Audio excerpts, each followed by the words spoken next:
Assalamualaikum warahmatullahi wabarakatuh. Sebelum masuk ke alur ceritanya, bagi kalian yang baru bergabung dan ketinggalan part sebelumnya, silahkan cek di playlistnya ya. So, tanpa berlama-lama lagi, mari kita mulai ceritanya.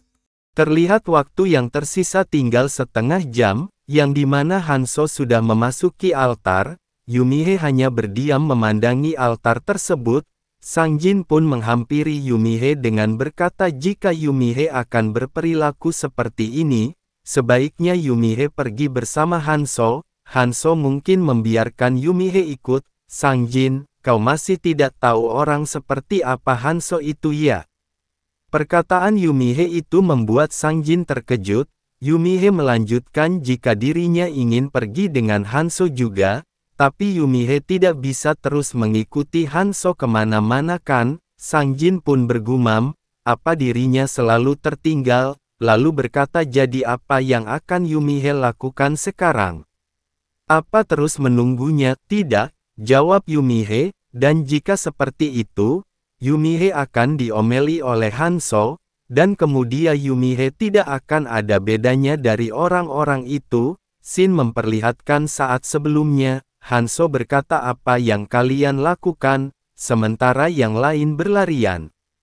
Hanso tidak peduli jika mereka baru beristirahat, tapi Hanso menegaskan jika mereka harus menanggung konsekuensi dari pilihan mereka sendiri. Yang lain tidak akan meninggalkan mereka karena mereka lemah, dan kelemahan mereka sendirilah yang menjadi alasan mengapa mereka tidak bisa menyusul mereka yang kuat, dan apa mereka berharap mendapatkan dukungan kesejahteraan di sini. Dan jika mereka ingin mendapatkan kesempatan untuk bertahan hidup, maka masing-masing dari mereka harus memberikan 2 rune, dari 15 dari mereka semua, dan hanya itu yang bisa Hanso tawarkan pada mereka, dan sisinya terserah pada mereka untuk membayar Hanso dengan berburu selama 72 jam selanjutnya. Hanso meminta mereka mengatakan padanya jika ada yang ingin pergi tanpa membayarnya, maka Hanso akan menggantikannya, dan mereka bisa mencobanya jika mereka punya keberanian untuk mencobanya. Kembali ke tempat Sang Jin dan Yumihe, Yumihe berkata jika Hanso selalu menepati janjinya, jadi Hanso pasti akan menyelesaikannya sendiri, yang artinya Yumihe harus bergerak lebih cepat juga. Jadi Yumihe bisa menyusul Hanso. Sang Jin pun memberi tawaran jika Yumihe bisa ikut dengan kelompok Sang Jin, dan yang lain akan senang jika Yumihe ikut kelompok mereka. Yumihe pun merespon, jika itu terima kasih, tapi belum, tidak masalah jika Yumihe memberi jawabannya nanti pada Sang Jin kan. Yumihe pun melanjutkan berjalan meninggalkan Sang Jin. Sang Jin dia bergumam. Sang Jin merasa jika dirinya tidak perlu melihat Yumihe bertarung untuk mengetahuinya, karena Yumihe terlihat jadi lebih kuat dibanding pada saat terakhir mereka bertemu. Sang Jin pun bertekad jika dia harus, Sang Jin juga harus menunjukkan sesuatu, karena Sang Jin merasa ini masih belum cukup bagus. Sang Jin perlu sesuatu yang lebih jelas untuk membuktikan nilai dirinya. Namun ada seseorang yang memanggil Sang Jin, "Hei, kau." Orang tersebut adalah si kekar. Dia melanjutkan jika mereka perlu bicara pada Sang Jin. Sang Jin memandangi kelompok itu dan bertanya tentang bicara apa. Sang Jin bergumam, orang-orang ini. Seseorang di samping pria kekar itu memegangi pundaknya dan berkata jika si kekar itu terlalu tegang. Lalu orang itu berkata pada Sang Jin jika si kekar itu hanya malu loh. Dan meminta Sang Jin untuk mengerti. Dia memperkenalkan dirinya yang bernama Park Suyeol. Suyeol berkata jika tidak ada hal yang besar, hanya saja Sang Jin ketua kelompok itu kan, orang-orang yang memakai jubah hitam. Suyeol melanjutkan jika dia pikir mereka harus berbincang, Sang Jin harusnya tahu sebagai ketua. Sang Jin sedikit tersentak. Aku, ketua. Sang Jin pun menjelaskan jika dia dan kelompok berjubah itu semuanya hanya teman, tapi mereka mengikuti Sang Jin dengan cukup baik. Suyeol merespon jika itulah yang disebut ketua, dan memuji Sang Jin karena mengingat seberapa kuat kelompok berjubah itu. Sang Jin pun tertawa jika Suyeol membuatnya malu. Suyeol kembali berkata, dari apa yang Suyeol lihat sebelumnya, Sang Jin juga mengenal orang yang bernama Hanso itu juga, dan Suyeol ingin bicara dengan Sang Jin tentang Hanso. Apa tidak masalah?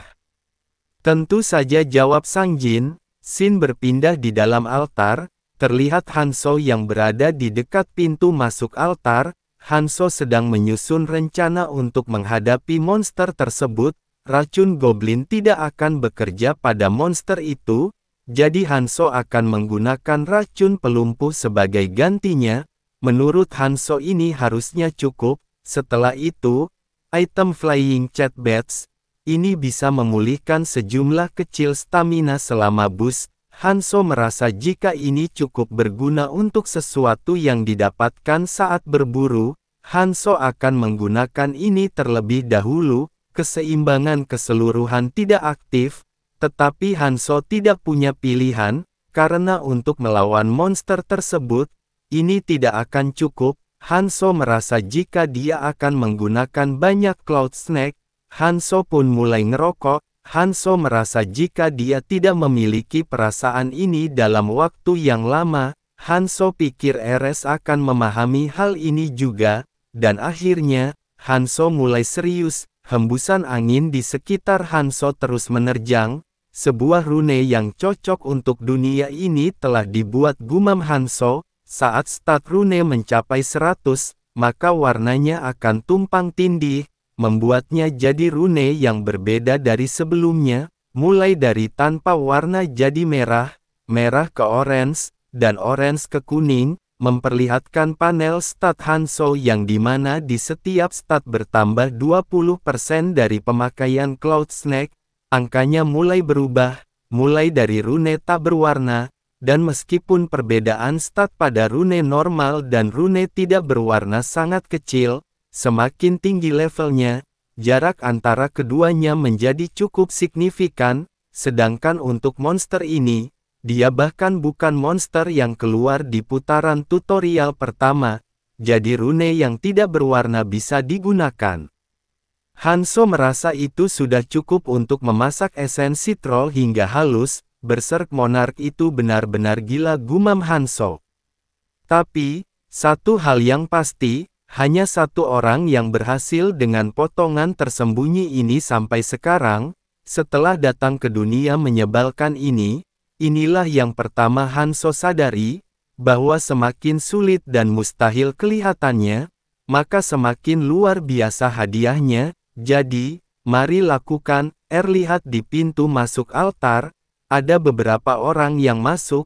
Semuanya masuklah dengan tenang. Suyeol berkata, apa yang Sang Jin lakukan, dan menyuruh Sang Jin masuk. Sang Jin pun memasuki altar. Suyeol tertawa dan berkata, tidakkah Sang Jin senang karena Sang Jin tidak membawa serta teman-temannya? Yah, jawab Sang Jin, lalu melanjutkan, sekarang mari bergerak dengan cepat dan membantu Hanso. Rache skill. Ras mengerikan seperti bis karnivora terlahir dengan skill ini. Bis karnivora menggunakan dua rache skill tertentu. Terlihat Hanso yang sedang bertarung dengan monster itu dan mengamatinya. Ini dia, gumam Hanso. Nomor 1, ialah fear. Itu seperti serangan mental untuk mempengaruhi semangat mangsanya. Setelah serangan tersebut, monster itu pun melancarkan serangan susulan dengan cakarnya. Hanso tetap tenang. Setelah serangan cakar semakin dekat, Hanso pun mundur menghindarinya. Hanso bergumam, jika monster itu melumpuhkan mangsanya dengan memberikan rasa takut, dan mengisi ulang staminanya melalui skillnya yang bernama Carnivore, dengan mengkonsumsi mangsanya, Hanso merasa jika polanya tetap sama. Hanso bersyukur karena monster itu tidak berkembang banyak, karena setelah Carnivore yang memulihkan staminanya, jika monster itu bisa menggunakan Blood Sucking Swamp, yang bisa menghisap keluar darah dari organisme, terlihat monster itu dengan ganas terus menyerang Hanzo. Hanzo hanya menghindar. Hanzo merasa jika dia tidak akan bisa bersaing dengan monster itu jika skill Blood Sucking Swamp aktif, jarum hanya akan membuat lubang kecil untuk luka, tapi Hanzo tahu metode yang paling efektif, yaitu batasi gerakan monster itu. Hanzo pun berhenti berlari, monster itu kembali mengarahkan cakarnya. Hanzo melompat untuk menghindarinya dan bergumam jika menusuk kulitnya bahkan tidak akan melukai monster itu, dan jika Hanzo menargetkan saraf meridian, dan menusuk ke dalamnya dengan racun, Hanzo pun mulai menyerang balik, serak, serak, serak, saraf meridian kedua di antara permukaan sendi, sedikit lagi ucap Hanzo, itu dia, serak, krak. Monster itu pun meraung kesakitan. Hanzo merasa jika itu harusnya cukup, dan mari tunggu sampai monster itu tidak bisa lagi bergerak. Terlihat waktu tersisa hanya 12 menit, altar itu terlihat bergetar yang membuat bebatuan berjatuhan. Hanzo masih berjuang menahan serangan monster tersebut. Hanzo berhasil menghindarinya dengan mundur cukup jauh. Hanzo mencoba menstabilkan keseimbangannya. Di sisi lain monster itu meraung seakan marah karena tak bisa membunuh Hanzo. Monster itu kembali mengintimidasi Hanzo dengan skillnya. Hanzo yang melihat itu dia bergumam jika monster itu menggunakan skill uniknya yaitu Fear seperti sebelumnya. Monster itu semakin menggila. Hanzo bergumam, dipengaruhi oleh kekuatan mental masing-masing individu. Resistensi sihir juga patut disyukuri untuk ini, tapi dibandingkan dengan monster yang Hanzo lawan setelah Hanzo melangkah lebih jauh, yang ini hanya bisa dikatakan konyol. Hanzo pun membuang rokoknya. Hanzo bergumam jika yang lebih penting, Hanzo yakin jika dia bisa melakukan ini, untuk bertahan hidup dengan traits yang berbeda dari orang lain. Hanzo menguasai indranya dengan pengalaman bertarung dan pengetahuan selama beberapa tahun. Saat Kang Tae bilang bertarung adalah prediksi, Hanzo tertawa karenanya, tapi akhirnya Hanzo menyadarinya, dan Hanzo bisa melihatnya, kemana gerakan monster itu dan apa yang jadi sasarnya, tapi Hanzo merasa ini masih tidak mudah. Dan seandainya Hanzo tidak meningkatkan kekuatan dan staminanya, Hanzo merasa jika dia mungkin tidak bisa menyerang atau menghindarinya seperti sekarang ini, dan meski begitu, bertarung di dalam altar adalah jawaban yang tepat, dan jika Hanzo memikirkan jumlah Cloud Snake dan waktu yang tersisa, Shin berpindah memperlihatkan kelompok Suyeol.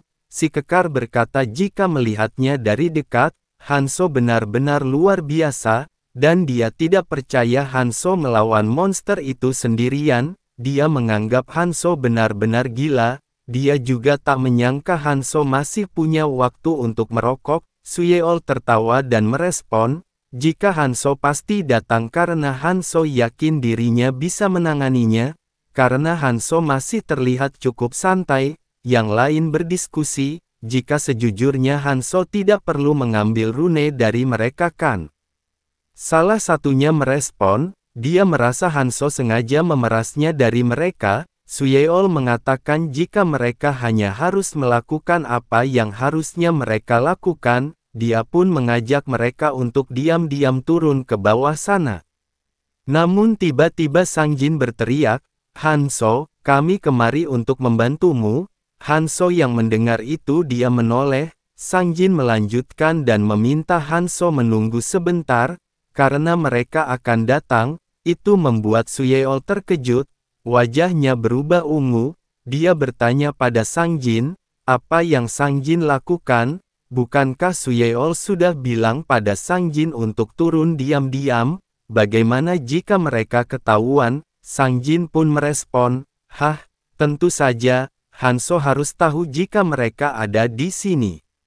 Suyeol kembali berkata, jika Sang Jin teriak seperti itu, maka monsternya akan tahu di mana mereka juga. Sang Jin hanya tertawa dan berkata, "Ah, kau benar, aku tidak berpikir soal itu." Mendengar itu Suyeol berkedut, kau tidak berpikir, iya, itu, terjadi, haha. Setelah berbalik Suyeol mengutuk Sang Jin pun tertawa jika dia sangat menyesal tentang ini. Hanso yang melihat apa yang dilakukan Sang Jin, Hanso sedikit tak menyangka, lihat orang ini.